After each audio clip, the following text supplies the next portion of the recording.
안녕하세요. SK증권 이호석입니다. 드디어 어쨌든 끌어왔습니다. 한 달 제가 좀 오버를 했는데, 제가 근데 잘 추천을 드린 것 같기도 하고, 3프로TV에 나가신 영상이 말씀하신 대로 정말, 몇만이요? 50만? 네, 야, 이렇게 많이. 그래서 이제 이런 생각이 들었어요. 아마 이제 제 채널에 오신 분들은 아마 대부분 그 영상을 보셨을 거라고 가정하고, 혹시나 못 보신 분은 보고 오시라고 말씀드리고, 그리고 오늘 영상은 아주 좀 더 자세하고, 또 친절한 설명, 게다가 약간의 디베이트도 들어가면서 뭔가 티키타카도 있고, 아무튼 그런 영상을 한번 좀 만들어 볼 생각입니다. 잘 될지 모르겠네요. 한번 지금 이사님, 네, 인사 한번 해주시죠, 일단. 네. 안녕하십니까. 네. 타이거 자산운용의 오종태 이사입니다. 효석이기 때문에 이상한 지금 활동을 하고 있는 중입니다. 반갑습니다. 네. 반갑습니다. 네. 네, 잘하셨어요. 이 세계에 오신 게. 예. 온 건 아니에요. 아니, 한번 오면 나오기 쉽지 않은데. 아니, 네. 온 거 아니에요. 그래, 온 거 아니에요? 온 거 아니에요. 네. 네. 어쩔 수 없습니다. 네네. 자, 그러면 바로 시작을 해볼까요? 네. 그러면. 뭐부터 할까요? 이렇게 나눠주셨는데, 이게 네. 제 차트를. 네, 요거. 예. 제일 큰 것부터 보여주시려면? 그러니까 일단 먼저 제일 큰 것부터? 제일 큰 것부터. 이걸 이제 네네. 저번 3프로 방송에서 했던 거니까. 네. 제가 그때 좀 빼먹은 부분들이 있어요. 네. 어디냐면 이제 요 색깔, 여기 항공편이라고 그랬죠? 네네. 네. 제가 이제 이 위쪽에 그 비율의 변동에 대해서 설명을 안 드렸더라고요. 네. 그리고 그 다음에 이제 요건 좀 그냥 제가 일부러 그때는 뺐는데, 네네. 이 양자 물리학하고, 네. 이진법이 좀 더 어디랑 연결돼 있는가, 라는 네. 부분들이, 사실은 저한테는 되게 중요한 내용인데, 그 부분을 말씀을 안 드린 부분이 있어서, 일단은 이 차트에서는 이제 그 부분을 좀 더 하겠다. 보완 설명, 혹은 그때 영역에서 조금 더 확대된 영역으로 내용을 나아가보는, 그런 거겠죠? 네. 알겠습니다. 네. 벌써 흥미진진하네요. 그냥 2탄 같은 느낌이에요, 바로. 그러니까 지금 못 보신 분은 빨리 가서 보고 오세요, 지금. 2시간짜리인데, 한 1.5배속으로 보면 1시간 반 만에 볼 수 있으니까, 한번 보고 오시죠. 그러면 일단은 이 표에서, 이거는 근데, 이 표에서 이사님이 그냥 다 만드신 거죠? 예. 인위적으로 그냥 숫자도 그냥 다. 예. 느낌대로. 나름 고민했죠. 이거 느낌으로 이런 거 하면 됩니까? 이상하다, 이사씨가. 아니, 그래도, 이게 어디서 이게 32는 뭐고, 33은 뭐고, 막 이런 것까지 어떻게 또 다 했어요. 32가 있었어요? 32도 있던데? 야, 이게 그러니까 얼마나, 그러니까 대충, 5대 3대 3 이런 거는 모르겠는데, 이런 정도의 느낌으로 생각을 하셨다라는 거잖아요. 이거는 10년 전에 해서 기억은 안 나요. 그래요? 예. 그러니까, 왜 이렇게 자세하겠지? 어쨌든, 그냥 전체적인 큰 그림을 얘기해 주시면 되니까. 네네네. 그래서, 일단은 이 차트에서는 중요한 건 이거라고 보시면 돼요. 과학은 지금 1645년이라고 적었네요. 그날은 43년이라고 했었네요. 예, 여기서, 하여튼 과학은 계속적으로 세상에 주는 영향이 증가했다. 이게 가장 중요한 핵심이고, 과학에서. 이 그림에서는. 그리고 지금은 50%로 절대적인 세상의 중요성에서 가장 비중이 높게 중요하다라는 부분이 이제 이 비율에서는 제일 중요한 것 같고요. 두 번째는 정치는 반대로 가장 중요한 비중을 차지하다가 점점 낮아지는 트렌드로 계속 왔는데, 가장 중요한 부분은 그건 여기까지고요. 2000년까지네요. 예. 여기서 이제 이 비중이 올라간다라는 게 이게 변곡점이 있는 현상이라는 게 이제 가장 중요한 부분이고요. 경제는 그냥 이렇게 낮은 어느 정도의 레벨에서 계속 움직이다가 15에서 20%, 30% 가다가 근데 중요한 건 여기에서 증가해서 여기서 굉장히 중요한 역할을 했다라는 게 중요하고요. 1970년부터 2000년까지. 네네네. 이 세계화 시대죠. 세계화 시대. 네. 그리고 여기서 이렇게 다시 떨어졌다라는 정치는 올라가고 경제는 떨어졌다라는 게 이게 가장 중요한 이 비율의 핵심입니다. 그래서 사실 이제 저는 이제 1970년대 70년대 태어나셨잖아요. 네네. 나이 밝히면 안 돼요? 네네. 그래서 이제 저희 태어난 이 시대의 사람들은 지금의 이제 중년인데 저희가 청년이세요? 그래서 그 중요한 부분은 뭐냐면 이때 그 지금 현재 사회의 주요 계층이 이 구간에서 살았는데요. 근데 이 사람들이 지금 현재 그러다 보니까 굉장히 경제계에 있는 효석 팀장과 저를 포함해서 되게 많은 사람들이 굉장히 자기가 중요한 사람으로 인지하고 있어요, 스스로를. 왜냐면 그때 착각이라는 거네. 예, 그때는 그랬죠. 착각은 아니고, 예, 그때는 그랬죠. 그래서 그때까지는 그게 맞는데, 2008년 정도까지는 그게 맞는데, 2008년 이후로는 경제가 세상에 주는 영향이 떨어졌으면 헤게모니를 사실 어떻게 보면 잃은 거죠. 예, 근데 자기가 제일 중요한 사람인 것처럼 생각하면서 세상을 바라보는 그러한 오류를 보면 뭐 저번에 3% 거기 옆에 뭐 저를 꼰대 뭐 약간 이런 단어들이 나오던데 예, 다 보셨나봐요. 네, 댓글도. 아니 저희 주변 지인들이 알려줬어요. 네네네. 근데 이제 이 기준으로 이제 세상을 바라보면 아니라 우리가 1등의 자리가 아니라 3등의 자리에서 세상을 바라봐야 되는데 근데 이제 자기가 제일 중요한 사람이라는 관점에서 세상을 보니까 네. 틀린다는 거죠. 과학에 대해서 신경을 쓰고 정치에 대해서 신경을 쓰면서 저 사람들이 어떻게 결정하고 하는 게 나에게 경제적으로 영향을 줄까를 그걸 생각해서 결론을 내려야 되는데 저 사람들을 경제적인 관점으로 쳐다보는 거죠. 세상을 경제적인 관점으로 쳐다보고 왜냐하면 자기가 그 구간에 가장 있었다는 그것 때문에 거기서 오류가 굉장히 크다는 거예요. 이거는 솔직히 좀 약간 그 뼈 때리는 얘기네요. 근데 대부분의 금융시장에 있는 많은 분들이 경제학을 전공하신 분도 있고 여전히 경제가 굉장히 중요하다는 얘기를 하시는데 경제의 중요성이 이 표에 따르면 이사님의 표에 따르면 2000년대 40%에서 반토막 이상 난 것 같다라는 얘기고 과학은 50%니까 과학의 중요성이 계속 커지고 있다 이런 얘기네요. 근데 저는 효석이라고 부르는데 이사님이라고 부르면 형이라고 할게요. 네. 알겠습니다.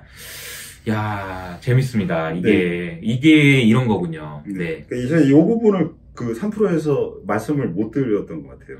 이 비율의 변동이라는 이 개념을 인지를 못해서 이번에 그 코로나 사태가 터졌을 때나 혹은 그 전에 서프라임 사태가 터졌을 때 그때 이제 경제적인 관점으로 보는 게 아니라 정치적인 관점으로 해서 했었어야 돼요. 네. 그 관점으로. 근데 자꾸 그걸 경제의 관점으로 보니까 자꾸 오류나는 행동을 한 거죠. 그러니까 경제가 안 좋은데 제일 많이 작년에 있었던 게 경제가 안 좋은데 주가가 왜 좋냐 이런 얘기 그런 것도 있고 사실 근데 정치가 거기서 어떻게 해석이 됩니까 그러면? 그러니까 정치적인 부분은 사실 이게 얘기하면 되게 끝도 없이 긴데 일단은 이번에 지금 현재 정치적인 결정은 그 부의 쏠림에 대한 부분을 굉장히 어느 때보다 많이 들어간 의사결정이 정치적으로 나왔고요. 그리고 트럼프가 됐었던 미국의 그 자괴감, 미국이 여태까지 세계화에서 소프트 파워로 갖고 있었던 부분들이 손상되는 것에 대한 미국의 기존 미국을 강대국으로 만들었다고 생각하는 세력들의 자괴감, 정치권의 자괴감. 그러니까 이게 정치권 사람이 아니잖아요. 그렇죠. 근데 자기들이 지 일을 민주당이 됐든 공화당이 됐든 잘 못하다 보니까 엄한 애가 와가지고는 사고를 치는 거를 4년 동안 경험을 한 거잖아요. 거기에 대한 정치권의 자괴감, 미국의 그 프라이드를 갖고 있는 시민들의 자괴감, 이런 것들이 다 맞물려서 사실은 저는 이건 뭐 그냥 그 제 개인적인 생각인데 그러니까 아주 미국한테는 트럼프는 정말 좋은 일을 했다고 생각해요. 여러 가지 관점이 있겠지만 그래서 이게 뭐냐면 미꾸라지가 돼준 거죠. 미국 사회가 매기가 돼준 거죠. 미꾸라지는 안 준 거죠. 매기가 돼준 겁니다. 그러니까 이 미국 사회가 거기가 고점일 수도 있었는데 더 긴장하고 자신들을 성찰하고 그래서 다시 제대로 자리 잡고 갈 수 있도록 만들어준 맥이라고 생각해요. 트럼프가. 그래서 미국 시민들은 되게 트럼프한테 저는 뭐 일정 부분 고맙다고 생각해야 될 인물이라고 생각합니다. 네. 지나고 나서는. 그래서 코로나가 터졌을 때 네. 트럼프에 대한 어떤 반작용 같은 게 굉장히 강하게 나올 수 있었던 부분도 네. 있었겠네요. 그렇죠. 네. 그렇기 때문에 대통령뿐만이 아니라 의회까지도 그 표가 그렇게 갈 수 있었던 거죠. 라고 저는 해석합니다. 뭐 개인적인 해석입니다. 어쨌든 이제 정치적인 해석인 거고, 결과적으로 이제 이 표를 통해서 이사님께서 말씀해 주시고 싶은 거는, 여러 가지 포인트 있지만, 과학의 중요성은 한 번도 예외 없이 계속 올라갔다. 정치의 중요성은 떨어지다가 올라가고 있는 중이다. 그리고 경제의 중요성은 올라간 듯, 우리가 살던, 우리가 활동을 많이 했던 시대 때는 중요했지만, 지금은 많이 떨어졌다. 그리고 앞으로는 어떻게 될 것 같으세요? 앞으로는 이 방향은 사실 경제는 지금 제가 그린 차트에서 15% 이하로 떨어지긴 어려워요. 더 떨어지긴 어렵다. 왜냐면 비율이니까 전체 파이가 커진다는 거랑 비율은 다르잖아요. 그렇죠. 그래서 경제가 더 떨어지긴 어려울 것 같고요. 그냥 옆으로 가겠죠. 뭐 왜냐면 1645년에도 15%인데 뭐 이거보다 더 떨어지면 좀 이상하잖아요. 그렇죠. 그래서 그렇고 정치와 과학이 이 두 개의 비율이 어떻게 되느냐가 중요한데, 과학이 여기서 더 올라가는 부분들은 사실은 이것도 한쪽의 쏠림입니다. 왜냐하면 한쪽의 파이가 너무 커지면 뭐 경제적으로 빈익빈 부익부가 문제가 되는 것처럼 세력 간의 한쪽의 세력의 쏠림이 발생하는 거기 때문에 이 부분에서 일정 부분 뭐 45, 40 다시 50대 35 이러한 왔다 갔다 거림 왔다 갔다 거림을 할 확률이 높지 않을까. 그러면 과학의 영향력은 지금보다 더 높아지기는 좀 어려운 정도까지 오긴 왔다. 그리고 정치도 지금 어쨌든 이 정도의 비중으로 계속 좀 갈 수 있을 것 같다라는 생각이 들어요. 그러니까 이거는 이제 그래서 이 비율보다 더 중요한 거는 지금 현재의 파이를 더 키울 수 있느냐 아니냐가 중요한 것 같아요. 그래서 지금 현재는 한쪽으로 치우친 부분들을 해결하기 위해서 미국 정치권도 세금을 고소득자한테 굉장히 매기고 그 부분을 이제 다른 교육이나 이런 데 투자하고 이러한 부분들은 굉장히 파이를 늘리는 쪽으로 정치권이 신경을 많이 쓰고 있는 거고, 제가 얼핏 보기에는 미국 정부가 하는 행동을 보면 정치의 영향력을 키우기 위한 굉장히 강력한 노력을 하고 있는 것 같다라는 느낌도 좀 들고. 그러니까 그게 이제 그 큰 정부 작은 정부 논란인데요. 지금 현재 그 미국이 이 상태에서 가는 방향으로 허석 팀장이 생각하는 대로 가게 되면 중국과 비슷한 시스템 방향으로 가는 거예요. 큰 틀에서는 큰 틀에서는 정부의 힘이 큰 쪽인데 이미 이쪽은 큰 것이고 미국은 거기서 비율을 조금 더 정부가 크게 가면 지금보다는 더 닮은 구조로 가는 겁니다. 그래서 어떻게 보면 싸움을 하는데 내가 이 부분에서 저 상대가 강점이라고 하면 그 부분은 일정 부분 나도 약간 만드는 부분도 필요할 수 있어요. 저 친구가 발차기를 너무 잘해. 그럼 나도 발차기 연습을 해야죠. 그렇죠. 제가 주먹을 더 잘 쓴다 하더라도. 이미지가 그런데 또 싸움. 그래서 하여튼 뭐 그런 거죠. 그렇군요. 근데 이게 참 이 표만 가지고도 많은 얘기를 할 수 있을 것 같아요. 그러니까 어쨌든 정치의 영향력은 어떻게 될지 모르겠지만 커지는 영향력으로 좀. 그리고 저도 기본소득 이런 쪽으로 가는 것도 그런 얘기가 더 힘을 얻는 것도 어떻게 보면 정치의 영향력이 커지는 거라고 봐도 되는 거 아닐까요? 그리고 기후와 관련된 얘기가 많이 나오는 것도 물론 과학도 기후 과학이니까 과학도 영향이 있겠지만 경제보다는 정치의 논리가 좀 더 커지는 영향인 것 같기도 하고. 자본주의 시스템을 쓰고 있는데, 이 자본주의는 근원적으로 인간의 이기심을 잘 활용하자. 그렇죠. 이게 이제 기본적인 철학이고, 실행적으로 지금의 또 하나의 이슈는 자본주의는 마이너스 금리를 실행적인 측면에서 상정하지 않았어요. 마이너스 금리에 대한 가정이 없어요. 그렇죠. 근데 지금 이 마이너스 금리가 발생을 했고, 제 글씨가 좀 너무 못 쓴다는 뭐 어떻게 제가 반백년을 살았기 때문에 바꿀 수가 없어요. 그래서 그다음에 이제 그 이기심을 잘 활용하는 것에서 너무 지나친 부분까지 와서 이 지나침에 대한 이 조정 혹은 경고 이런 것들이 지금 나오고 있는 상황이잖아요. 그렇죠. 그러니까 이 가장 그 핵심적인 부분에 있어서 이 두 부분에 대한 문제점이 지금 현재 수정 보완되고 있는 거고, 이 과정상에서 정부의 크기가 조금 더 커지는 방향으로 이런 식으로 지금 움직이고 있는 상태라고 이해해야겠죠. 알겠습니다. 네. 자본주의가 가지고 있는 어떤 한계 이런 거를 극복하기 위한 그럼 마이너스 금리로 있는 애들도 좀 정상화되는 과정이 있을 거다 이렇게 보시는 건가요? 지금 유럽인데요. 그러니까 다 유럽이잖아요. 전부 다. 유럽인데, 그러니까 그 설명드릴 때 이제 제가 일단 지도를 제가 이제 미국을 왼쪽에다 그렸었고, 그리고 잘 그리려고 노력하는 게 너무 티나죠. 네.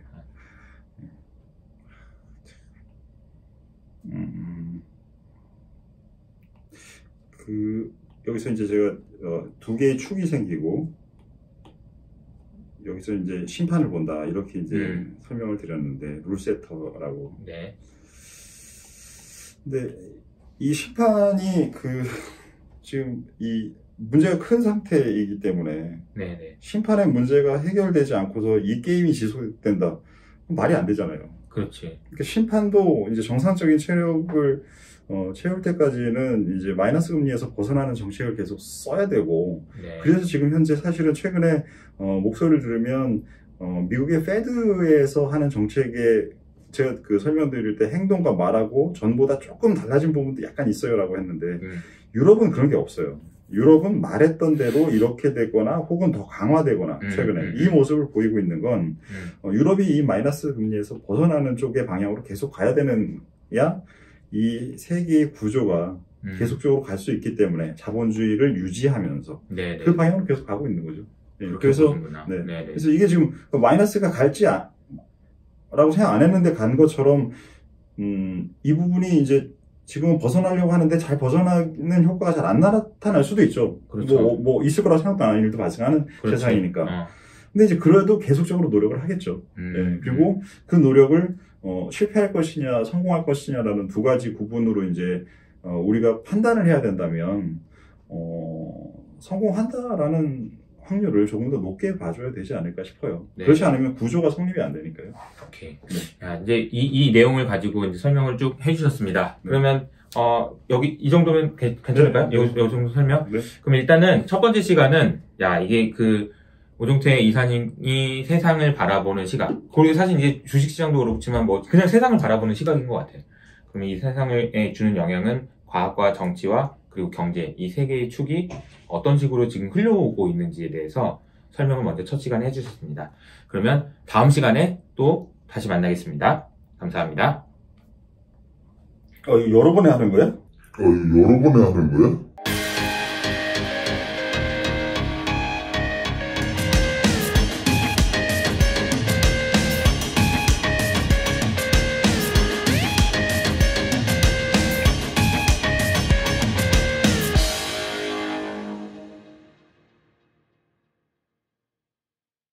자, 두 번째 시간입니다.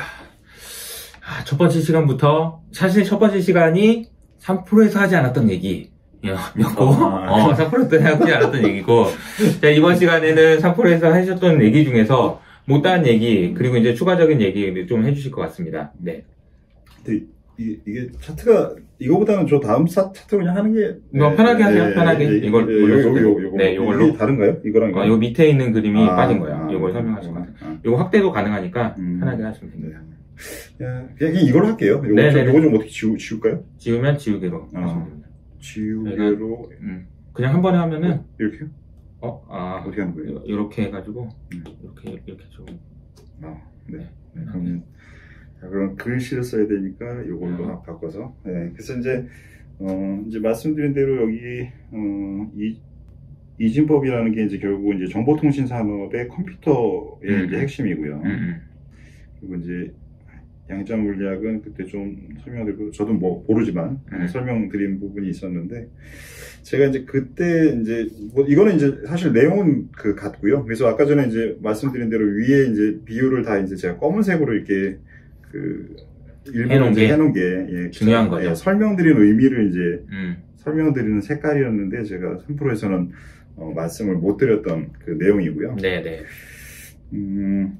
밑에 부분들은 다 말씀을 드렸고, 근데 이제 요거는 이제 어떻게 보면 약간 부가적인 그냥 설명이에요. 그 이진법, 저는 그렇게 생각합니다. 이게 서양과 동양이 있는데, 서양에서만 있는 지혜가 있고, 네. 동양에서만 있는 지혜가 있다. 네네. 그리고 어떤 지혜는 서양과 동양에 다 있다. 네. 라고 한다면 그 세 가지 지혜 중에서는 저는 서양과 동양에 다 있는 지혜가 중요하다고 생각하거든요. 왜냐면 글로벌 전체에 다 통용되는 거니까. 네. 예, 그래서 그게 이제 제 생각에는 그런 지혜가 뭔지를 찾아보는 거를 좀 중요하게 생각하거든요. 근데 이 이진법이 이 네. 0과 1로 세상을 숫자로 표현한 건데, 이게 라이프니츠라고 말씀드렸잖아요. 라이프니츠. 이분이 이제 1600년대에 태어나셨는데, 그때 얼마나 세계 여행을 가기는 거의 불가능하죠. 1600년대. 예. 근데 이제 이분의 제가 외할아버지인지 왜 고조 할아버지인지는 헷갈리는데, 왜 고조 할아버지일 것 같아요. 그분이 중국에 갔다 온 유럽에서 몇 명 안 되는 분 중에 한 분이었어요. 네. 라이프니츠의 외가 쪽이.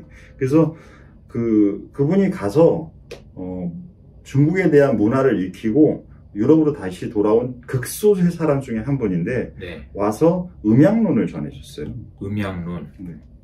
이게 약간 이렇게 키우셨어요? 네. 음양론을 이제 외가 쪽에 있는 어른이 가지고 와서 이걸 라이프니츠가 이거에 대한 지식을 얻습니다.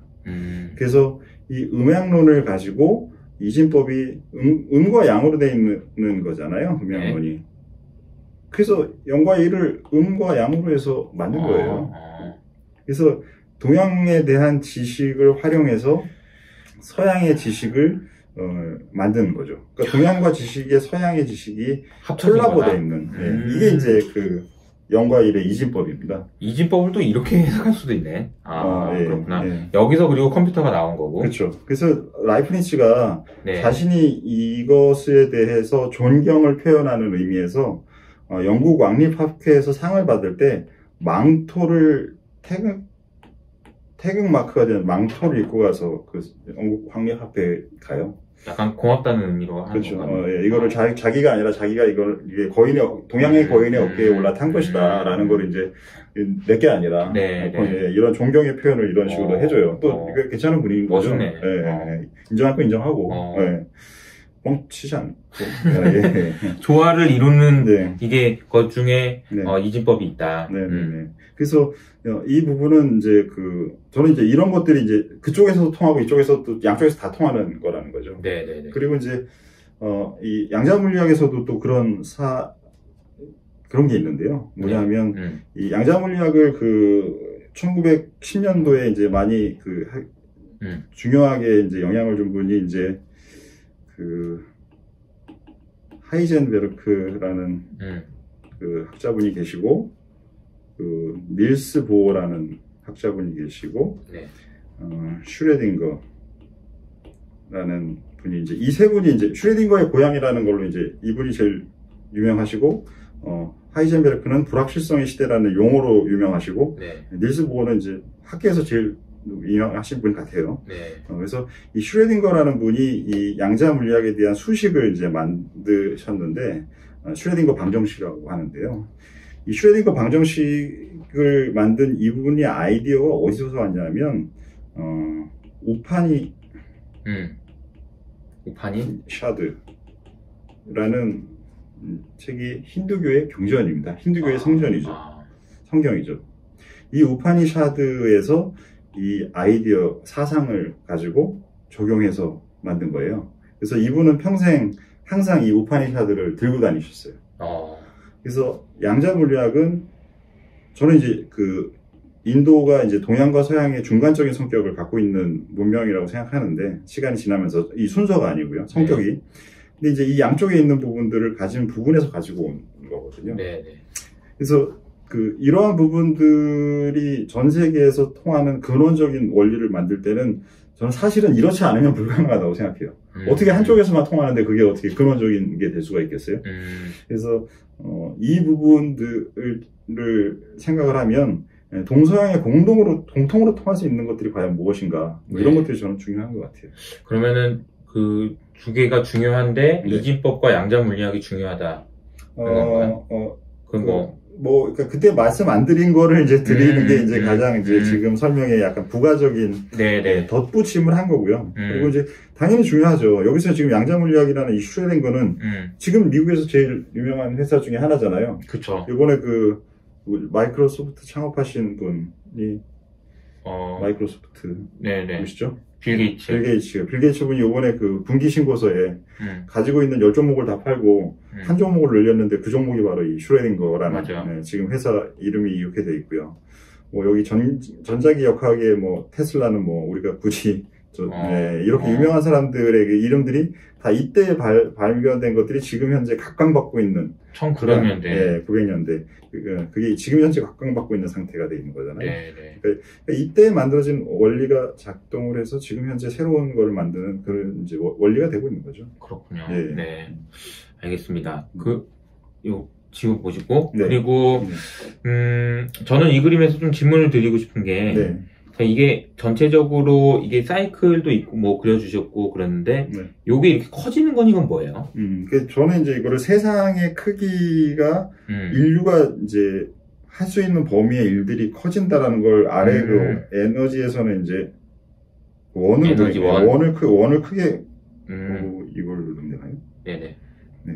이때는 이제 원의 크기가 확장되는 걸로 이제 표현을 했고 여기서는 요거를 이제 그거를 표현했는데 보시다시피 이게 커지는 폭이 이런 정도의 기울기로 퍼지다가 이제 여기서 이렇게 각도가 커지는 걸 이거를 이제 그때 설명드린 임계치 세상 변화의 임계치의 속도의 변화 그 다음에 우리 효석 팀장이 항상 잘 설명하는 무형자산에 의한 크기의 크기의 증가 이 부분을 같이 이제 선으로 표현하는 거예요. 이렇게 돼서 이렇게 커지고 있는 게 이 세상의 크기다. 인간이 할 수 있는 세상의 크기. 인간이 할 수 있는 세상의 크기. 저는 이거 보면서 이런 생각이 드는데요. 그 라이어빌리티,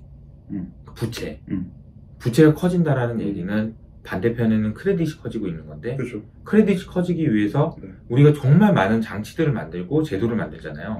그러면서 세상이 커지는 거잖아. 그렇죠. 그리고 유형자산이 아니고 무형자산이 되면서 무형자산도 되게 세상이 커지는 거고. 뭐 이런 것도 맞나요? 그렇죠, 맞죠.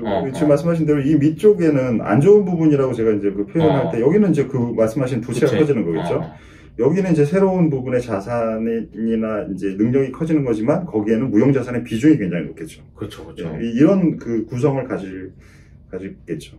그리고 이제 제가 이제 복잡계라는 주제로 이제 설명을 드렸었는데 이제 하나를 말씀드리면 잠깐 그러면 요 차트에서 그냥 말씀드려볼까요? 차트에서 여기서는 자 보십시오. 이 프랑스 혁명이라는 게 터질 때는 정치의 비중이 굉장히 높은 상태이기 때문에 정치적인 사건이 터지는 거죠. 혁명이라는 게 정치적인 사건이잖아요. 근데 1차 세계대전이 터질 때는 사실은 이제 총도 쓰고 이때도 뭐 화약도 일정 부분 있고 했잖아요. 그러니까 이제 그 과학적인 부분이 주는 영향도 상당히 좀 커지는 그런 부분이고 그게 여기서는 이제 되게 비슷하니까 과학이 만든 그 무기들의 영향이 훨씬 더 커지고 정치에 대한 의사결정 이런 것들이 다 중요해지죠. 이게 점점 근데 복잡해지니까 사례를 제가 이제 요걸로 들어드릴게요. 이게 이제 소련이 이제 손을 들고 동서독이 이제 통일되는 그 사건이 이제 중요한 사건이었는데 이때 이제 그 전에 2년 전에 블랙 먼데이가 터졌잖아요. 1987년에. 근데 이제 이 사건의 이전에는 1986년에 서독이 금리를 인상합니다. 그런 게 있었구나. 86년에. 그랬더니 서독이 금리를 인상하니까 달러의 가치를 미국 쪽에서 보전하는 정책을 써가지고 미국도 금리를 상승시켜요. 그러니까 제가 드리고 싶은 얘기는 경제적인 사건이 있었고요. 그다음에 이 부분들의 작동이 컴퓨터 매매에 큰 영향을 줬잖아요. 그러니까 이 과학이라는 부분이 있고요. 이 동서독이라는 통일이라는 정치적인 사건. 이 주요한 사건들이 굉장히 다 비중이 높게 커지는 거죠. 경제, 정치. 경제는 금리. 정치는 동서독 통일. 그 다음에 과학은 컴퓨터 약간 매매 훨씬 더 많이 사용되는 것. 이런 것들이 서로 예전보다 더 엇물리는 게 더 많이 커지는 거죠. 네. 네. 이 금리 인상의 신호가 이 컴퓨터 매매에 신호를 줄 것이고, 그래서 이러한 부분들의 그 환경이 정치적인 불확실성도 더 같이 또 반영이 되고, 네. 이런 것들이 서로 막 얽히는 거죠. 이게 계속 말씀드리고 있는 이 복잡계라는 그 현상이 사실 최근에 시작된 거는 네. 1900 사실 시장은 이제 1945년 정도 그 컴퓨터가 정보통신혁명이 처음에 나오면서 이제 이게 그 암호 처음에 해석을 하는데 많이 처음에 연구들을 한 거잖아요. 튜링, 앨런 튜링. 앨런 튜링. 네. 앨런 튜링. 참 불운한 천재였죠. 네. 그래서 이런 부분들이 시작된 거는 이때로 봐야 되고, 이런 부분들이 본격적으로 비중이 커지면서 같이 엇물리기 시작하는 것은 1970년대 정도 돼요. 그때는 너무 이제 그전에는 이제 그 컴퓨터 수준이 되게 낮았고, 그렇죠. 일반적으로 많이 퍼지지 않았고, 이제 군사나 정부들에만 이용했지, 경제 쪽에서는 아직 그렇게 많이 활발하게 이용되지 못했잖아요. 근데 이제는 이용되는 데까지 왔고, 네네. 그러니까 영향이 더 커졌던 것이고. 네. 그렇구나. 그러면 이제 이 그림에서는 정말 이게, 이 그림이 의미하는 게 이렇게 커지는 게 저는 되게 와닿네요. 진짜 되게 고민 많이 했었던 부분이기도 하거든요. 네. 이게 부채가 이렇게 커지는 게 맞냐라는 질문에 대해서 네. 세상이 커진 거다라는 관점. 그렇죠. 근데 그건 되게 생각해봐야 될 게, 우리가 뭐 통화라는 거 시스템 우리가 쓴 자체가 화폐라는 거는 먼저 사실은 부채가 발생한다라고 해석하는 그 학자들도 많이 있어요. 어디? 네, 어디다 쓸까요? 너무 많이 쓰셔가지고 네. 그냥 아까 전에 노트를 하나 해주시겠습니까? 노트를 네, 감사합니다. 그래서 이제 그 돈을 찍어내고자 하는 정부가 뭐 그냥 시민들이라고 할게요. 이 사람들한테 처음에 야 이게 돈이야. 너가 믿어. 뭔가 믿고 신뢰, 이 양쪽이 서로 신뢰지만 사실 신뢰가 되고 이게 처음에 돈이라고 부를 수도 있지만 부채라고 부를 수도 있는 거잖아요. 종이 쪽지 주고서 갖다 땡기는 거잖아요. 그쵸. 이거를 부채의 시작이 먼저다라고 생각하고 자산의 시작이 먼저지 뭐 이렇게 볼 수도 있는 거죠. 신용이라는 뭐가 먼저냐? 예. 그걸 닭이 먼저냐? 닭이 먼저냐? 달걀이 먼저죠. 어차피 얌전히 커지는 거죠. 항상 그러니까 저도 궁금해하고 그랬던 게 질문을 제일 많이 받는 게 부채가 이렇게 커지는 게 맞습니까? 네. 근데 그 부채가 커지는 게 만큼 자산이 커지고 신뢰가 커지는 거고 그런 건데 사실 이거를 받아주지 못하는 게 어떻게 보면은 무형자산이 얼마나 큰지를 이게 측정이 안 되니까 이게 좀 그런 상황인 것 같고 그렇다고 보네요. 이렇게 보면 될 것 같아요. 이게 동전의 양면인데 혹은 이게 양면을 제가 못 돌리니까 이게 반이라고 할게요 그냥. 네. 근데 여기가 이제 부채고 이 부채를 활용한 활동으로 만들어진 그냥 자산이라고 할게요. 왜냐하면 회계 재무제표에 자본까지 얘기하면 그냥 이렇게 할게요. 줄여서. 그러면 이 부채가 커지는 게 만약에 이제 문제가 된다라고 하면 부채는 커지는데 뭔가 모양이 약간 찌그러지거나 막 이러면서 얘네 둘의 조화가 문제가 돼서 문제가 되는 거지 얘가 단순히 커졌다고만 해서 문제가 되는 건 아니라는 거죠. 옛날에 일본처럼 부채는 커졌는데 사실은 그게 알맹이가 없었는지 뭐 이렇게 됐을 때는 그렇죠. 대체제표 불황 뭐 이런 게 오는 거죠. 한번 꺼졌을 때. 근데 지금은 그렇지는 않다라고 보시는 거죠? 지금은 대차대적 불황이나 이런 것들은 이게 뭔가 한쪽으로 쏠리려면 예를 들어서 부채도 커지면서 금리도 같이 높다. 그러면 어느 한쪽으로 자금의 흐름이나 에너지의 흐름이 굉장히 쏠리잖아요. 근데 지금은 어차피 제로로 해놓고 하는 거잖아요. 그치. 그렇기 때문에 사실 원이 찌그러질 확률도 되게 줄여놓고 지금 이 정책을 쓰고 있는 거예요. 지금은. 그쵸. 네. 그래서 이러한 전체적인 활동의 크기를 키우는 것이 말씀드린 원리를 바꾸기 위해서 하는 행동이지 어느 쪽을 유리하게 하고자 하는 게 아니라서 지금은 이거를 판을 바꾼다고 보셔야지 예전의 기준으로 과거의 기준으로 이 정책이 무엇을 해결하거나 유리하게 하기 위해서 한다라고 보는 게 아니라 저는 이제 이게 원리와 판을 바꾼다고 해석을 하는 거죠. 판을 바꾼다? 네, 아예 돌아가는 판 방식을 바꾼다. 조금만 더 설명해 주세요. 판을 바꾼다. 이게 어떤 거지? 이게. 이제 제가 이제 그림을 강과 바다로 그렸었는데. 그 그림으로? 네. 그거를 여기 있으니까 한번 볼까요? 있어요.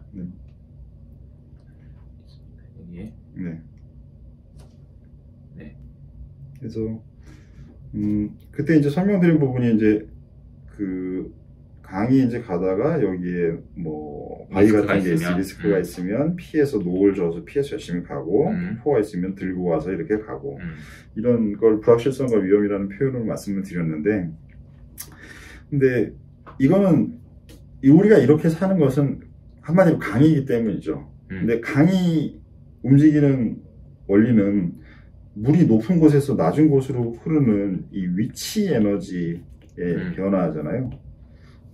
맞죠. 공대님. 네. 위치 에너지가 이제 차이가 있기 때문에 강이 흐를 수가 있는 건데, 말씀드린 대로 이게 유동성의 바다를 만들어놔서 이 유동성의 바다 상태에서 움직이면 바다는 근원적인 에너지는 온도차입니다. 그래서 온도차에 의한 온도가 위아래, 물론 해류나 이런 것들은 일정 부분 있지만 근원적인 에너지는 사실 강에서도 이제 강 위에 바람 불면 위쪽은 거꾸로 가고 이런 것들 있잖아요. 그런 거 말씀드리는 게 아니라 근원적인 에너지는 온도차에 의한 위아래 상하 운동이라고요. 여기는 옆으로 가는 운동이었는데 위아래로 가는 운동으로 바뀌었잖아요. 이게 바로 파도를 만들고 우리의 현상으로는 파동에 가깝죠. 파동. 흐름이 아니라. 네네. 근데 이 강에서는 이게 흐름인 거죠. 아예 이러한 그 근원적인 그 구조가 바뀐 거죠. 구조가. 우리 그래서 제가 말씀드린 게 우리가 이제는 바다에서 사는 거다. 워터월드다라는 표현을 썼는데, 네.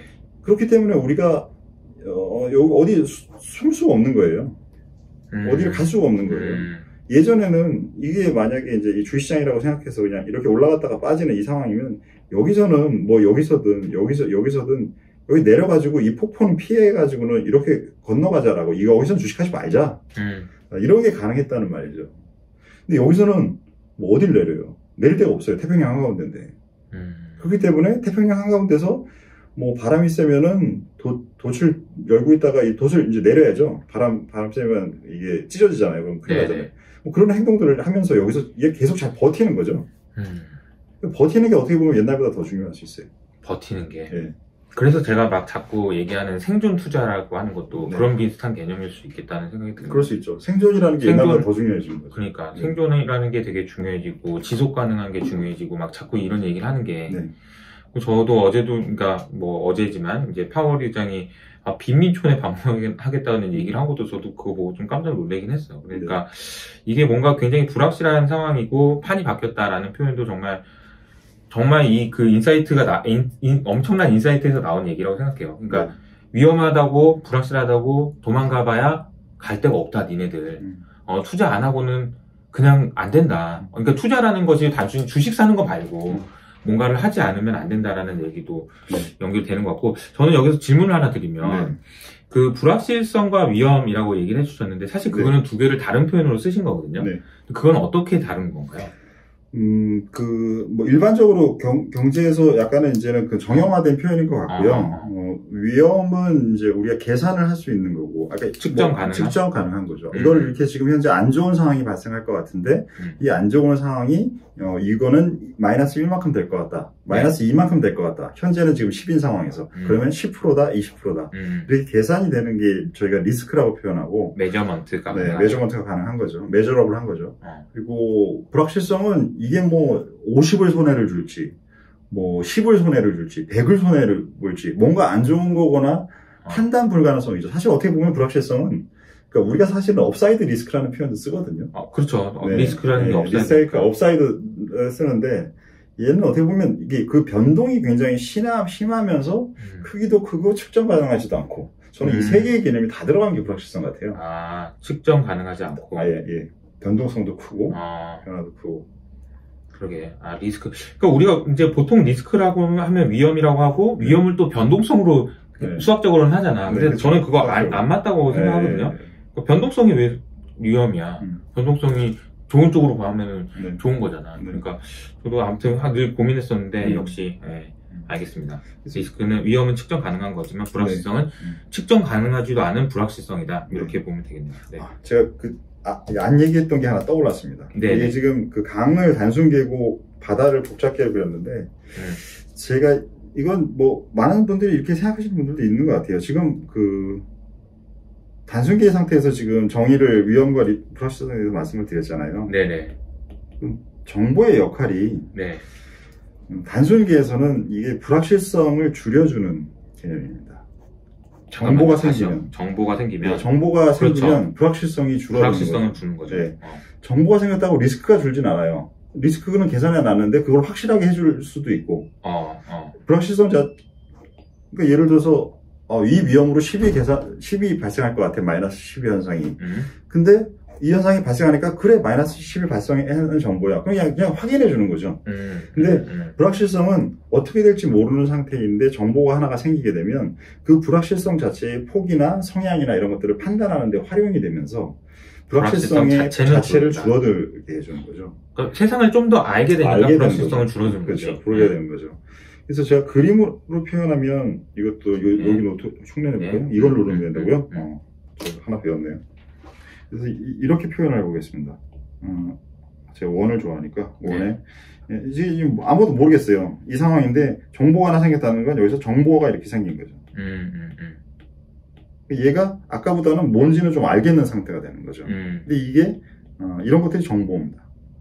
근데 정보를 이 상태에서 이렇게 연결을 해서 뭔가의 해석값을 찾게 되면 이 지식이 되는 거죠. 네. 근데 아직은 이제 지식은 되게 부분적입니다. 전체적인 그림까지를 파악하는데 지식만 갖고 있다고 대응하기는 어려운 것 같아요. 네. 근데 이 부분을 이렇게 많이 연결해서 우리 뇌 구조가 이런 식으로 움직이잖아요. 네네. 이게 뇌 시냅스가 이런 식으로 움직이는 거잖아요. 그래서 이런 식의 구조까지 이제 하면 이제 지혜가 얻어진 상태라고 생각해요. 네네. 그럼 이제 여기서부터는 이제 저는 이제 문제 해결 능력이 생겼다고 생각해요. 여기서부터 지혜가 생기면. 예, 문제 해결. 여기서는 문제를 저는 파악하는 능력 정도라고 생각해요. 개인적으로. 문제 파악에서 문제 해결. 글씨 진짜 없습니다. 그래서 그리고 이 상태에서 이 다음 단계는 저는 이제 그걸 직관이라고 생각하고요. 네네. 직관 능력.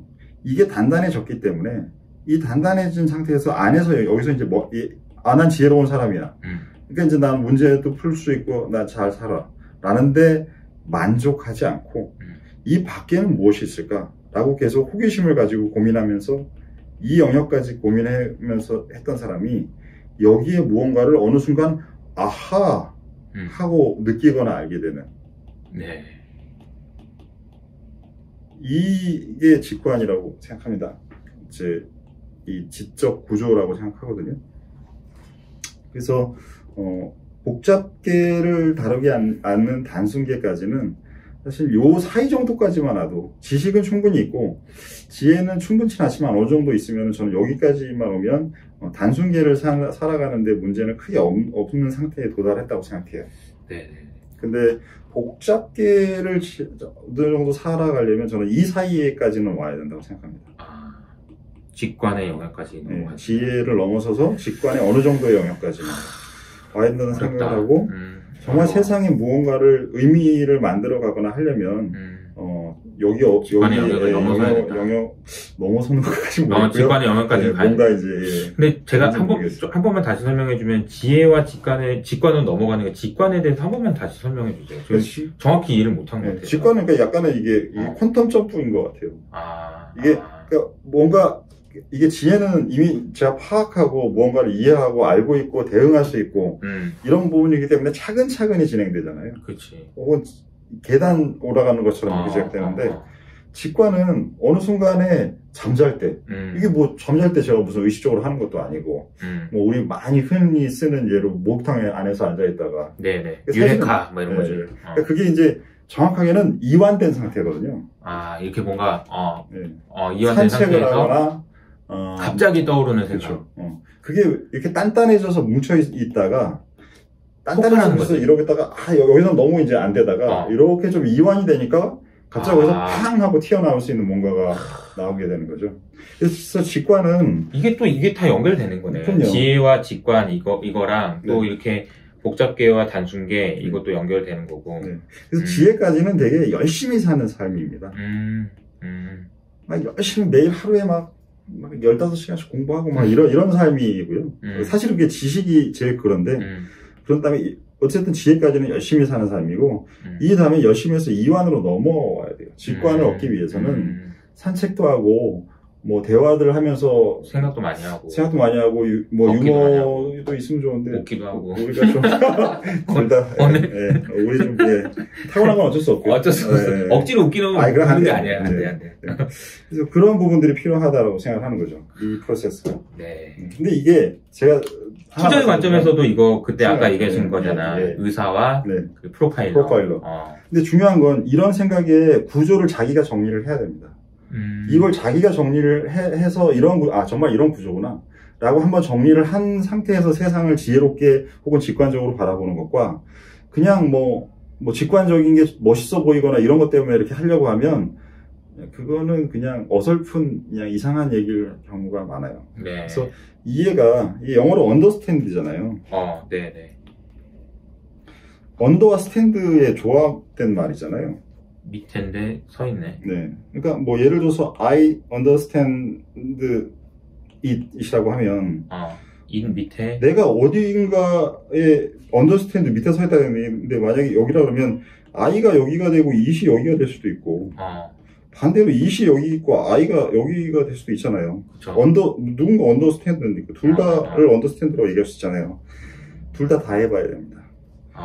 이게 인간이라는 게 구조적으로 이게 뛰어나고 멋있고 쉽고 하는 거는 자동으로 돼요. 그렇기 때문에 대부분은 무언가를 이해할 때 자기가 이렇게 주도적이고 위에서 아래로 내려보는 것처럼 이거는 자동으로 됩니다. 3살짜리 애들도 돼요. 3살짜리 애들도 조금만 더 잘해주면 자기가 권력을 내고 강아지도 그렇잖아요. 강아지도 집에서 서열 막 올라가려고 하잖아요. 이거는 어떻게 보면 지적 생명체는 자동으로 돼요. 신경 쓸 거 없고. 근데 이거는 의도적으로 해야 됩니다. 의도적으로. 그래서 이 밑에서 위를 바라보는 게. 그렇죠. 더 낮은 상태에서 위를 봐야 되는 거죠. 이것을 이해하기 위해서. 네네네. 그 구조를 양쪽을 봐야 제대로 된 이해가 생긴다고 저는 개인적으로 생각하는데 어떻게 들으실지 모르겠지만 그래서 이 부분이 의도적인 노력이 필요하고 이거는 지금 말씀해 주신 거를 우리가 투자로 연결을 해보면 아까 이제 딱 그 3프로TV에서 얘기해 주셨던 의사와 프로파일러 여기에 관련된 얘기일 수도 있을 것 같고 그거일 수도 있고 아까 전에 말씀드렸던 그 경제 영역이 이제는 영역이 1등에서 2등 됐고 2등에서 3등 됐는데 내려왔는데 자꾸 아직도 1등으로 그 얘기도 연결이 되는 거네요. 네. 그걸 자기가 1등이어도 3등으로도 보고 1등으로도 봐야 된다는 얘기인데 1등에서 3등 됐는데 아직도 1등으로만 보고 있는 거죠. 그러니까 참 이게 말씀해 주신 걸 들어보면 저도 여러 가지 생각이 많이 드는 게 아직도 제가 애널리스트로 와서 많은 분들 만나보면은 여전히 경제의 논리로 시장을 보려고 하시는 분들이 정말 많아요. 너무 많고 그게 이제 옳고 그름을 떠나서 이제 그런 부분이 안 맞는다는 걸 스스로도 아세요. 많은 이코노미스트들은 스스로 알아. 안 맞는다는 거 알지만 그래도 내가 배운 게 이것밖에 없으니 이걸로라도 뭐라도 설명을 해야 되는 거 아니겠니? 요런 정도 느낌이긴 하거든요. 그렇죠. 그렇다고 뭐 모른다고 할 수도 없잖아. 그렇다고. 그러니까 어렵죠. 그러니까 어렵습니다. 자기를 인정하는 게 참 어렵습니다. 그래서 저는 참 본인이 내가 모른다라는 걸 인정하는 것부터가 제일 중요한 것 같아요. 시작이죠. 그거부터가. 모든 거의 시작이죠. 그리고 이제 이게 저희 이제 그 이주환 대표님이 80년생이세요. 저보다 한 살 어리신 젊으신데 이제 항상 이제 회사에서 직원들한테 의뢰 마인드로 살자라고 얘기를 하세요. 나 본인도 의뢰 마인드로 살고 우리 회사는 의뢰 마인드로 살자라는 게 이제 저는 약간 그 지금 아이를 밑에서 놓는 이 방식의 삶이라고 생각하거든요. 이건 어차피 자동으로 되는 거니까 저는 그래서 이거를 이런 식으로 이제 회사에서 표현한 적은 없는데 왜냐하면 너무 이제 대표님 표현을 제가 들고 있으면 직원들이 좀 약간 거부감을 느낄 수도 있잖아요. 그래서 이 표현은 안 썼는데 저는 이제 이런 관점으로 그 얘기를 보기도 해요. 언더스탠드라는 얘기까지 해주셨습니다. 야, 이게 오늘 이 두 번째 시간에는 얘기를 해주신 게 뭐 굉장히 많은 얘기를 해주셨는데 일단 이 크기가 어떻게 되는지 부채와 관련된 얘기도 해주셨고 강과 바다 그리고 정보와 지식과 지혜와 직관까지 어떻게 연결되는지, 진짜 이런 얘기를 어디서 듣지? 진짜. 아니, 이런 거까지 뭐 어떻게 생각하셨지? 참, 이런 생각이 좀 드네요. 근데 사실 이게 뭐 다투자와 연결되는지, 뭐 이걸 어떻게 했는지 잘 모르겠지만, 저는 한 가지 확실하게 말씀드릴 수 있는 거는, 세상이 바뀌었는데, 이 바뀐 세상에 대해서 이해하는 자기만의 툴이 반드시 필요하고, 그거를, 이사님께서 많이 도와주고 계신다라는 생각은 좀 듭니다. 그 생각도 드는데, 여기까지 25년 동안 제가 다녔던 회사들의 그 사장님들이 일 안 하고 딴 생각만 했다라고 생각할 수도 있을 것 같아요. 이게 도대체 뭐 한 거야? 일은 안 하고 이럴 수도 있죠. 근데 일을 하면서 했어요. 이사님 진짜 공부 많이 하시니까. 네. 알겠습니다. 두 번째 시간은 이 정도로 하고, 이제 뭐, 다시 끊어서 좀 진행하도록 할게요.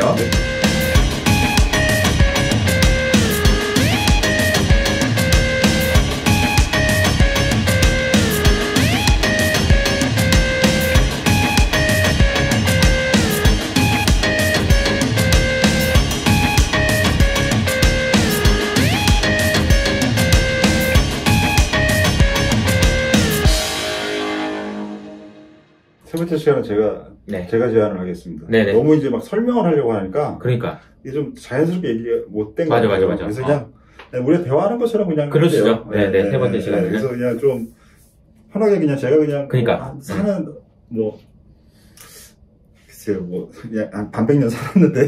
반백년? 네. 그냥 삶에 대해서 그냥 그 삶은 투자랑 어차피 다 연결이 돼 있잖아요. 네네. 그러니까 제 삶이 제 투자에 묻어나게 저는 하면서 투자를 하고 있습니다. 실제로. 네네. 근데 그거에 대해서 이제 투자도 뭐 많이 얘기하고 또 투자 얘기하지만 삶에 대해서 가지고 있는 생각을 어떻게 반영하는지도 그냥 편하게 막 얘기하고. 오케이. 네네. 너무 좋습니다. 네. 질문을 하세요. 질문? 네. 뭘 밑도 끝도 없이? 네.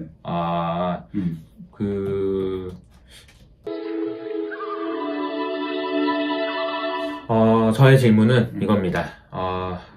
복잡계 그리고 단순계 이걸 나눠주셨고, 그걸 들은 많은 분들이 이건 찢었다. 복잡계가 뭐냐부터 시작해서 되게 많은 그 센세이션 했어요. 네. 근데 이제 저의 질문은 그러면 단순계랑 복잡계에서 우리가 뭘 어떻게 해야 되냐. 아직 좀 강과 바다라는 좋은 비유를 해주셔서 그게 은유적으로 뭔가 다르다는 느낌은 들어요. 그리고 위험을 회피해서는 안 된다. 그리고 뭔가 같이 공존하는 세상에 살 수밖에 없다. 그것도 느낌으로는 알겠어. 근데 복잡계에서 그럼 잘하기 위해서는 우리는 뭘 해야 되는지에 대한 질문은 좀 필요한 것 같아요. 네네. 옛날보다 이제 세상 단순계 그때도 이렇게 그려드렸는데 단순계와 복잡계가 다른 게 아니라 단순계와 복잡계는 이렇게 확대된 거라는. 복잡계에는 단순계를 포함하고 있습니다. 그렇죠. 예, 그래서 여기서 하던 것들을 그대로 하는 거예요. 근데 그 방법 이외에 다른 것들이 더 필요해진 거죠. 그렇죠. 그래서 농구를 예로 들게요. 네. 그래서 농구를 예를 들면 예전에는 샤키오닐 같은 선수는 센터를 보고 밖에서 역할이 있었던 마이클 조던 같은 선수는 이 선수를 약간 특이한 멀티플레이어라고 좀 불렀잖아요. 그렇죠. 그 외에는 다 자기 포지션들이 다 있었죠. 맞아요. 네. 그런데 이런 부분들이 지금은 일반화돼서 모든 선수가 다 센터가 3점 슛을 쏘고 뭐 슈터는 옛날에는 슈터는 따로 있었고 그쵸. 뭐 가드는 따로 있었고 했는데 지금은 다 해야 된다. 가드가 덩크라고 한마디로 이제 멀티플레이어가 됐죠. 일단은 여러 개를 할 수 있는 사람이 돼야 됩니다. 네. 그게 이제 복잡계로 살아가는데 가장 중요해요. 그래서 지금도 뭐 잡이 하나가 아니라 여러 개인 분들이 많이 점점 늘고 있지 않나요? 물론 제가 좀 그렇죠. 그렇죠. 네. 그러니까 이런 게 멀티잖아요. 맞아요. 제가 뭐 작가이기도 하면서 뭐 이런 거잖아요. 그렇죠. 그래서 일단은 멀티가 돼야 되는 게 복잡계에서는 중요하고요. 첫 번째는 1번은. 근데 두 번째는 사실 복잡계는 이게 시간 개념이 동시에 이제 이 개념을 설명드리는데 메타와 멀티의 차이는 멀티는 여러 개를 할 수 있는 거고 여러 펑션을 할 수 있는 역할을 할 수 있는 거고 메타는 같은 시간에 동시에 여러 개를 하는 거죠. 뭐 아주 쉬운 예를 들면 밥 먹으면서 TV 보는 거죠. 이게 지금 이 방송 보시면서 식사하시는 거죠. 네. 근데 이런 것들은 동시에 하는데 이건 뭐 일 같은 것들은 그렇게 쉬운 일들이 아니잖아요. 그렇죠. 그러니까 멀티플레이어가 되려면 우리 투자를 예를 들면 IT 업종을 잘 하면서 네. 자동차 업종도 이제는 하는 거죠. 그리고 뭐 음식료도 하고 이러면서 그러면 이 사이에 이 링크들이 생기면서 이게 확장이 되잖아요. 할 수 있는 것들이. 근데 이것도 마찬가지로 혼자 하는 데는 한계가 있어요. 그러니까 복잡게 해서 살지만 이거를 만약에 1인이 혼자 한다라고 하면 확장이 돼봤자 확장되는 속도는 점점 감속될 거라고요. 사람이 우리가 제한된 존재이기 때문에 시간이라는 게. 그렇기 때문에 복잡게 해서는 단순계보다 팀이 더 중요합니다. 팀이 의외의 결과다 이게. 그렇죠. 팀이 이제 강조가 되네요. 그렇죠. 팀이 중요한 거죠. 혼자 할 수 있는 것들은 되게 없는 거죠. 이게 어떻게 보면 적절한 예인지 모르겠는데 단순히는 1 더하기 2 더하기 2는 2 더하기 3 이렇게 더하기고 여기는 곱하기 같은 거예요. 확대되는 그 강도가 같이 했을 때의 역할 그 성과가 네. 훨씬 더 클 수 있다. 클 수 있는 거죠. 여기는 배가 되는 거죠. 그럼 같은 시간에 뭐 예를 들어 볼게요. 이쪽에서는 지금 IT 업종을 하고 있는 친구가랑 자동차랑 음식료가 따로 있는데 어느 날 갑자기 이 친구가 휴가를 10일 동안 갔어요. 10일 휴가를 가서 이 친구가 없는데 갑자기 자동차에 중요한 이슈가 생겼어요. 그럼 할 수 있는 사람 없어요. 이건 버리는 거예요, 기회가. 근데 여기서는 한 사람이 이렇게 하고 있을 수 있고 두 사람도 또 이렇게 할 수 있잖아요, 똑같이. 네. 그러면 이 사람이 갔으면 이 사람이 하면 돼요. 네, 이 전체를 엮어서는 그 상황을 커버할 수 있는 지혜가 나오는 거죠. 근데 모두가 멀티플레이어가 됐다면, 네. 그러니까 모두가 자동차도 알고 IT도 알고 음식료도 안다면, 네. 그 사람들끼리 모여서 이제 시너지가 날 수 있다라는 개념이. 그러니까 사실은 되게 어려워요. 근데 이건 너무 어려운 얘기예요. 왜냐면. 이상적인 거긴 해요. 아니, 왜 그러냐면, 이게 만약에, 너도 IT도 하고 자동차도 하고 뭐도 해. 너도 이것도 해, 이것도 해. 그러면, 어떤 애는 IT만 하고, 우연치 않게 자동차를 좀 더 잘하는 애가 있고, 우연치 않게 음식, 그러면서 서로 조화가 되는 건 좋겠으나, 네. 하다 보니까 다 IT만 더 잘해. 이럴 수도 있는 거고. 그렇기 때문에 메인 핵심이 뭔지를 해야 됩니다. 이 A라는 사람한테는 너는 IT가 주인데, 자동차와 이거는 부다. B라는 사람한테는 너는 자동차가 준대. 그렇죠. 나머지는 부다. 왜냐면 이 전문성이라는 게 없어지진 않아요. 하지만 전문성과 커버할 수 있는 순간이 확장되는 거랑은 다르다는 거죠. 약간 T자형 인간이면 비슷하네. 네. 근데 이거는 우리가 운용이나 이런 것들은 알겠는데 그러면은 우리 그 일반 투자자분들이 보시기에는 네. 그러면 여기를 일반 투자자분들한테 적용을 한다면 어떻게 해야 돼요? 이게 사실 너무 어려운 고민이긴 하거든요. 그게 이제 제가 저번 3프로에서도 설명드렸던 네. 정계만 아는 게 아니라 과학도 알고 정치도 알고 네, 이러한 것들의 변수를 많이 넓혀야 된다라는 말씀을 드린 게 이걸 혼자 차원에서 하는 거죠. 이게 다변수를 집어넣는 거죠. 이 변수가 커지는 부분에 그러니까 나이가 좀 있으신 분들은 기억하실 텐데 네. 옛날에 우리 어렸을 때 학교 앞에 가면은 이렇게 사탕 이렇게 달고나 같은 거 이렇게 크게 거북선 이런 거 만들어 놓고 여기다 이렇게 해놓고 여기다가 숫자에다가 올려놓고 팽팽히 돌려가지고 맞추면 이거 가져가고 큰 거 맞추고 이거 하셨잖아요. 근데 이거를 하나만 할 수 있는 사람하고 2개를 걸 수 있는 사람하고 3개를 걸 수 있는 사람하고 4개를 걸 수 있는 사람하고 이 사람도 유리하잖아요. 그렇지. 그러니까 이 판을 넓혀가는 거죠. 그러니까 다양한 공부를 많이 좀 해야 된다 이건데. 네. 그리고 네. 어떻게 보면 그렇겠어요. 개인 입장에서는 네. 이게 사실 저희처럼 전문적으로 매일 하루 종일 앉아서 이거 하는 사람보다 아무래도 시간을 이렇게 깊게 투여하시기는 어렵잖아요. 맞아요. 그러면 어차피 아무리 깊게 투여해도 본인 일을 하시는 부분을 빼고 나면 이 정도가 되실 거예요. 그러면 사실 여기서 차이는 뭐냐면 여기서 여기까지 가는 시간에 여기서 여기까지 가는데 2배 이상 걸립니다. 그리고 여기서 여기까지 가는데 또 2배 이상 걸립니다. 근데 저희는 이 일이 직업이기 때문에 이것까지 다 투자를 해야 되지만 여러분이 만약에 여기서 이거를 가는 것보다 제가 지금 드리는 설명은 이렇게 하는 것보다 이렇게 비슷한 노력일 수 있거든요. 조금 차이는 있겠지만 이렇게 2개를 만드는 게 이 구조보다는 세상이 더 유리해질 수 있다는 거예요. 그렇기 때문에 이거는 말씀드린 대로 더 면밀하고 정확한 지식이잖아요. 네네네. 이거는 아마 그거보다 아니지만 넓은 지식인 거죠. 네네네. 네. 하지만 어느 정도의 깊이는 있는.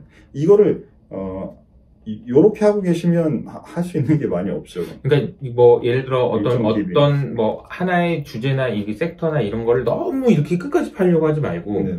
이 정도까지 이렇게 네네. 하라는 말씀이신 거죠. 그러니까 저희는 이제 그걸 거의 100%까지 해야 되고 다 해야 되지만 개인 투자자 입장에서는 그걸 80까지 하려고 노력하시는 것보다는 60짜리 2개 만드시는 게 더 그게 나을 수 있다. 그런 식으로 접근을 하시는 게 필요하다라는 얘기네요. 네. 그죠? 네. 그리고 이제 뭐 투자자분들이 그렇게 하셨으면 좋겠다라는 말씀을 복잡계로 변한 세상에서는 네. 그런 말씀을 해주신 것 같고 또 뭐 가격의 움직임, 그러니까 주가의 움직임도 말씀하실 때 단순계와 복잡계를 나눴을 때 단순계에서는 계단식으로 하나씩 정보들이 반영될 때마다 가격이 변동하는데 복잡계에서는 한 번에 이렇게 반영되는 경우가 많다. 네.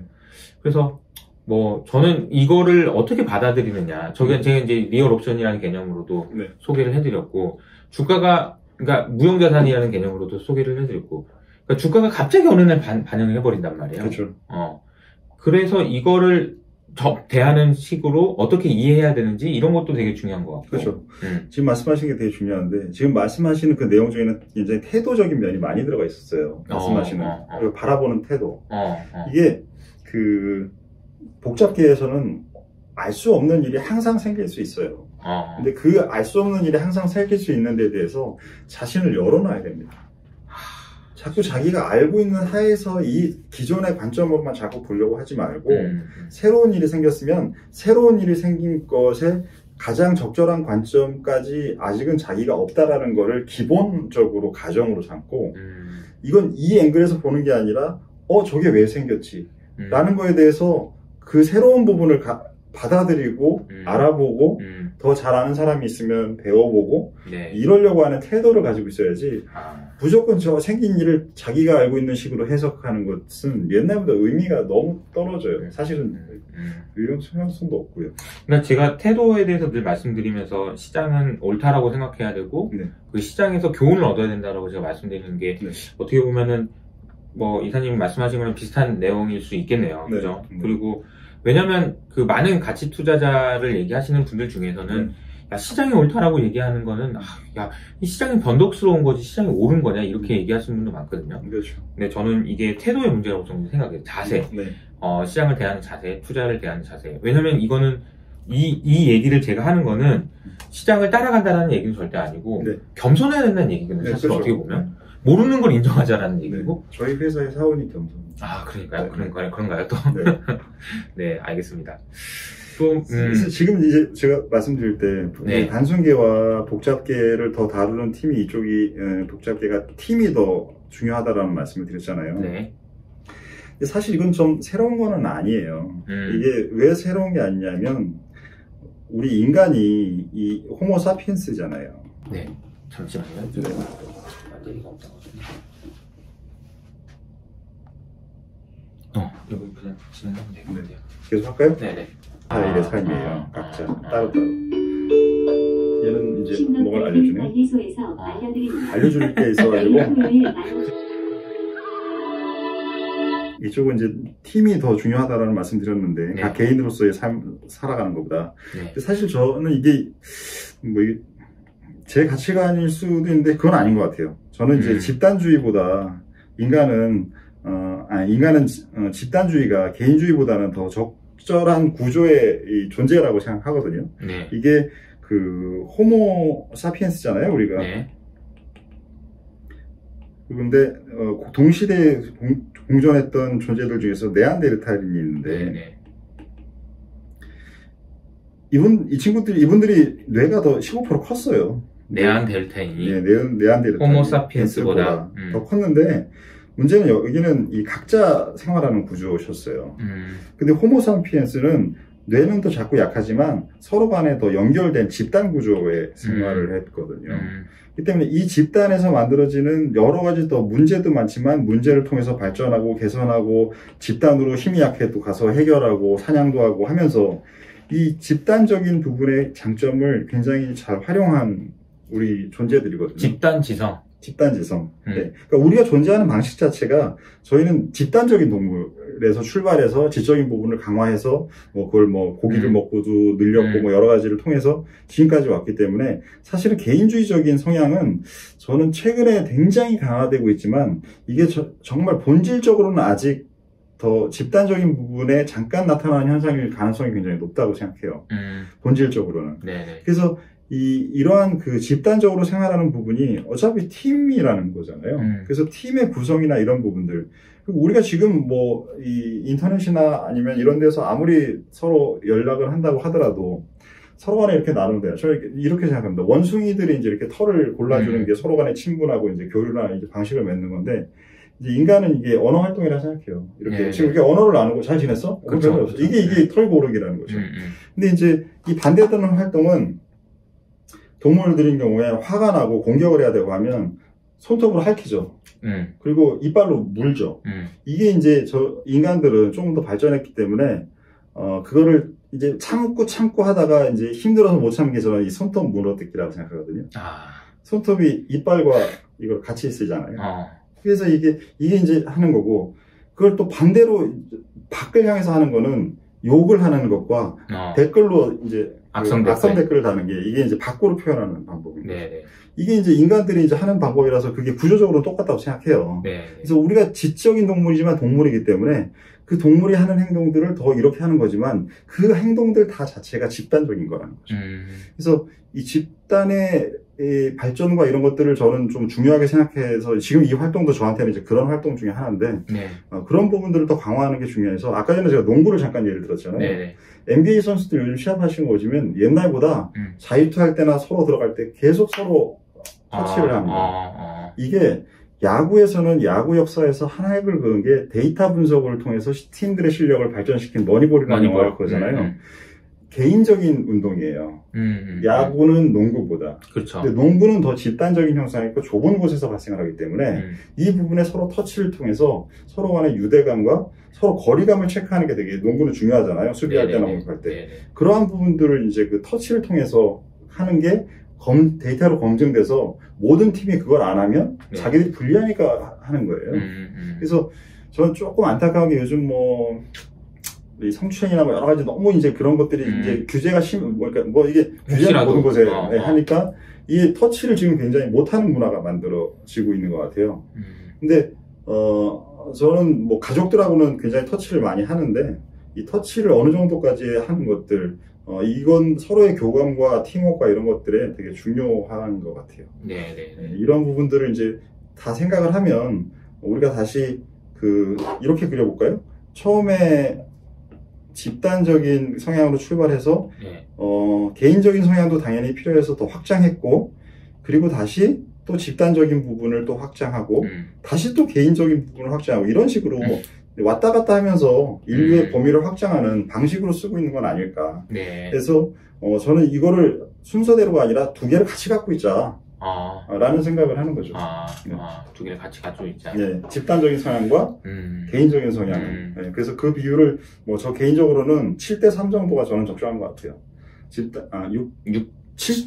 6.5대 집단이 더 많게? 집단이 더 많게. 6.5대 3.5?